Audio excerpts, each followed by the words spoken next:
Her stepfather, Victor, grabbed her by the hair and shoved her to the ground. Sarah Jane was only 22. Her beauty felt less like a blessing than a curse. Jack Black, her mother's second husband, was a man wicked and dishonest to the core. He had lost all his possessions to liquor and gambling. By noon that day, debt collectors were already waiting outside the shack. Victor dragged Sarah out into the burning daylight. His eyes were red with fury and humiliation. "Go, serve them," he ordered. Sarah froze in terror. She could not believe what she had just heard. Her own stepfather was commanding her to surrender herself to the men who came to collect his debt. She shook her head in denial. Her voice cracked. "No, I will not do that." That refusal lit a fire inside Victor. The men started laughing.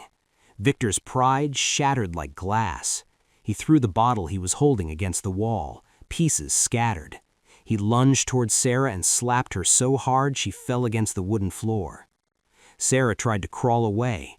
Victor kicked her ribs. She gasped for air. The men stood by, smirking at her pain. Victor's drunk rage grew hotter with every second. "You disobey me," he roared. He dragged her by the arm out of the shack and into the sunlit yard. Sarah's dress was already torn from the struggle.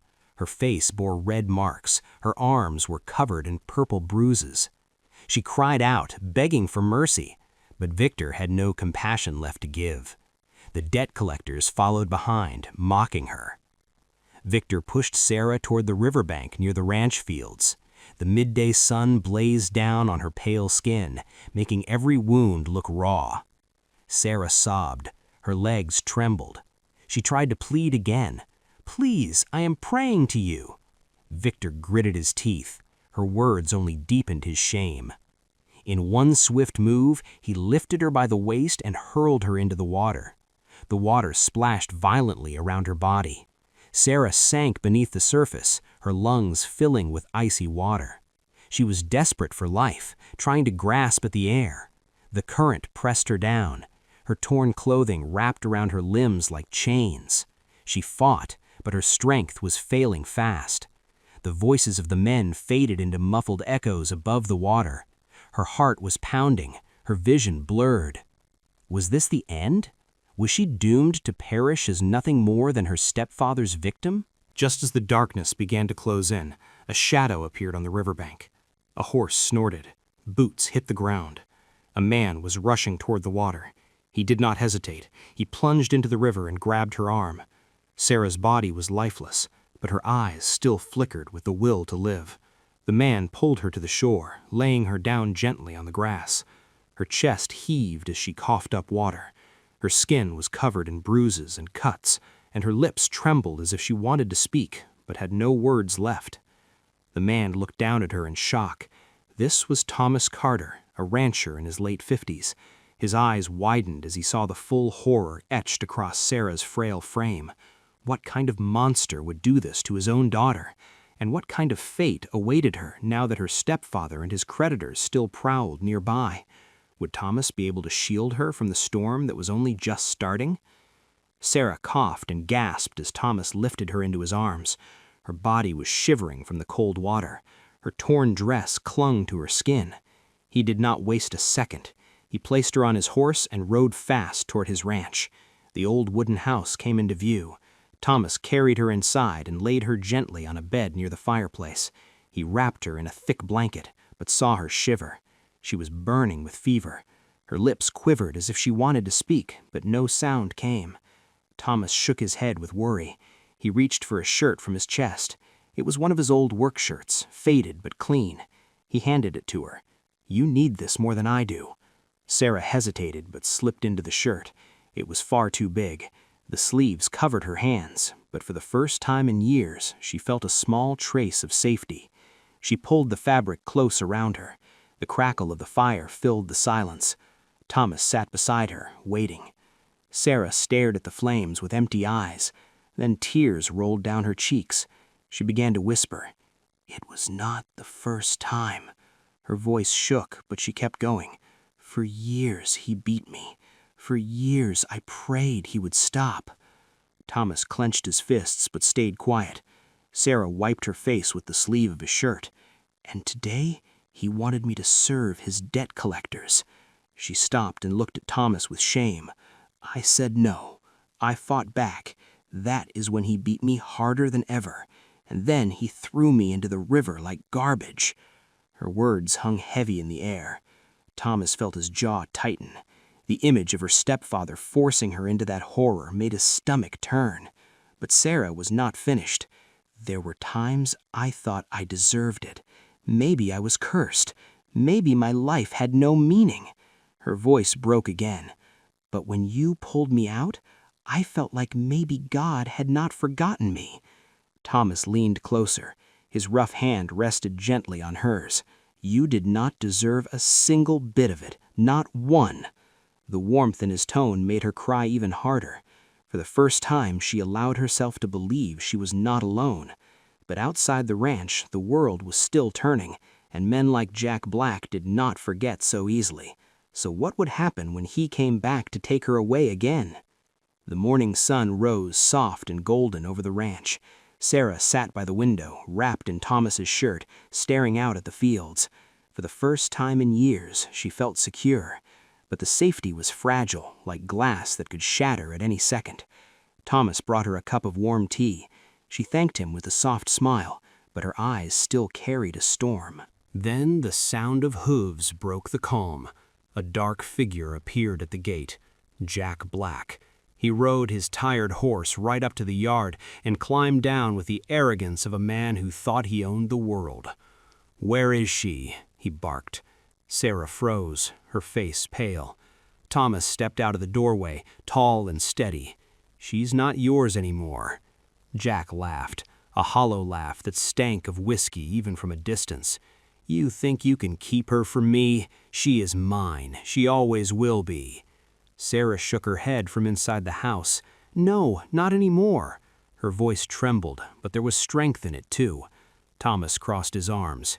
"You best ride on before I lose my patience." For a moment, Jack looked like he might charge, but even in his drunken state, he knew Thomas was not a man to be messed with. He spat on the dirt, cursed under his breath, and climbed back on his horse. As he rode away, Thomas turned to Sarah. "This is not over. He will come again, and worse, he will bring others." Sarah's hands gripped the sleeves of the shirt tighter. "What can we do?" Thomas thought for a long moment. Then he said, "There is one man who can help, Sheriff Hawkins." Later that day, Thomas saddled up and rode into town. The sheriff was an older man with a sharp gaze, a man who had witnessed the worst of the frontier and still carried himself with honor. Thomas told him everything, about the mistreatment, about the debt, about how Sarah was nearly drowned in the river. The sheriff listened and then nodded. "Bring her under my protection. If Jack Black shows his face again, he'll answer to the law." Thomas returned to the ranch with a bit of hope in his chest, but he also knew one thing. Men like Jack did not give up easily.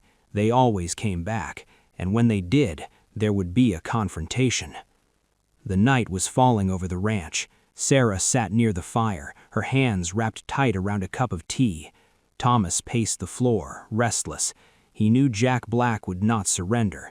He had seen the look in that man's eyes, the look of a gambler who had lost everything and wanted revenge. Suddenly, the sound of hooves shattered the silence. Dogs barked outside. Sarah's cup slipped from her hands and clattered on the floor. Thomas grabbed his rifle and stepped onto the porch. Torches lit up the night. A dozen men stood in the yard. At the front was Jack Black with his crooked smile. Beside him was the debt collector, a tall man with a scar across his cheek. Behind them were armed thugs ready for trouble. Jack pointed toward the house. "Bring her out now." Thomas planted his boots firmly in the dirt. "You are not taking her." The scar-faced man sneered. "An old man. You cannot fight us all." With that, the gang rushed forward. Thomas fired a shot into the air. The blast echoed through the valley. For a second, they hesitated, but then the crowd surged. Thomas swung his rifle like a club, knocking one man down. Another charged at him with a knife. They clashed hard, fists and boots in the dirt. Sarah screamed from the doorway. Two men grabbed her by the arms and tried to drag her away. She fought like a wildcat, scratching and kicking, but they struck her across the face. Thomas broke free and lunged toward her, but three men jumped on his back. He struggled, throwing punches, but the weight was too much. They slammed him to the ground. Blood streamed from his brow. Jack stood over him, laughing. "You are finished, Carter. You should have stayed out of this." Sarah cried out, "Leave him alone!" She tried to run to Thomas, but was shoved back down into the dirt. Jack raised his boot as if to stomp Thomas's chest. The Scarface collector pulled Sarah's hair back, snarling in her face. Everything seemed lost. And then, from the distance, came the thunder of more hooves. Voices shouted through the night, "Sheriff Hawkins, put down your weapons!" Lanterns swung as a group of riders surrounded the yard. The sheriff sat tall in his saddle, revolver steady in his hand. His deputies fanned out, rifles pointed at Jack's gang.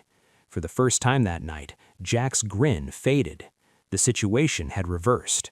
But would the sheriff arrive in time to save Sarah and Thomas from the final blow?